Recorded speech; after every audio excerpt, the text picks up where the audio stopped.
মধ্যপ্রাচ্যের আকাশে আবারও যুদ্ধের আগুন। ইরান ইসরায়েলের পাল্টাপাল্টি হামলায় আতঙ্ক ছড়িয়ে পড়েছে গোটা বিশ্বে। টানা বিস্ফোরণ, সাইরেন আর ক্ষেপণাস্ত্র প্রতিরোধ ব্যবস্থার গর্জনে কেঁপে উঠেছে অঞ্চল জুড়ে শহরগুলো।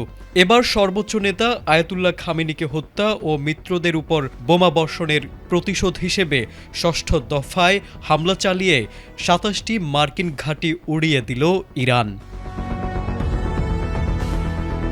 ইরানের রাষ্ট্রীয় সংবাদ মাধ্যম জানিয়েছে, ব্যাপক ক্ষেপণাস্ত্র ও ড্রোন ব্যবহার করে ইসরায়েল এবং এ অঞ্চলে অবস্থিত মার্কিন সামরিক স্থাপনাগুলোকে লক্ষ্যবস্তু করা হয়েছে। আইআরজিসির দাবি, তাদের হামলা ছিল সমন্বিত ও বহুমাত্রিক, যা শত্রুপক্ষের প্রতিরক্ষা ব্যবস্থাকে গড়িয়ে দিয়েছে।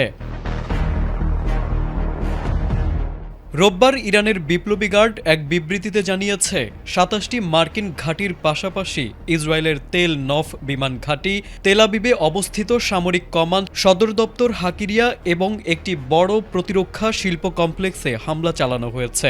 যদিও ক্ষয়ক্ষতির প্রকৃত চিত্র এখনও স্পষ্ট নয়, তবুও সামাজিক যোগাযোগ মাধ্যমে ছড়িয়ে পড়া ভিডিওতে আগুন ও ধোঁয়ার কুণ্ডলী দেখা গেছে বলে দাবি করা হচ্ছে। পরিস্থিতি মোকাবেলায় সর্বোচ্চ সতর্কতায় রয়েছে ইসরায়েলি প্রতিরক্ষা বাহিনী।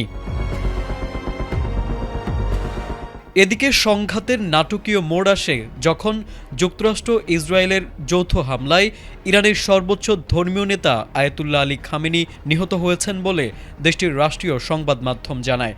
শনিবার সকালের ওই হামলায় ইসলামী বিপ্লবের নেতা শহীদ হয়েছেন।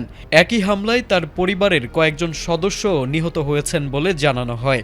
এ ঘটনার পর পুরো ইরানে ৪০ দিনের রাষ্ট্রীয় শোক ঘোষণা করা হয়েছে এবং ৭ দিনের সরকারি ছুটি কার্যকর হয়েছে। খামেনির মৃত্যুর পর প্রতিশোধের অঙ্গীকার আরও জোরালো করেছে ইরানের বিপ্লবী গার্ড। তাদের হুঁশিয়ারি, পর্যায়ক্রমে কঠোর ও ভিন্নধর্মী পদক্ষেপ নেওয়া হবে। তারেক আজিজ, এটিএন বাংলা।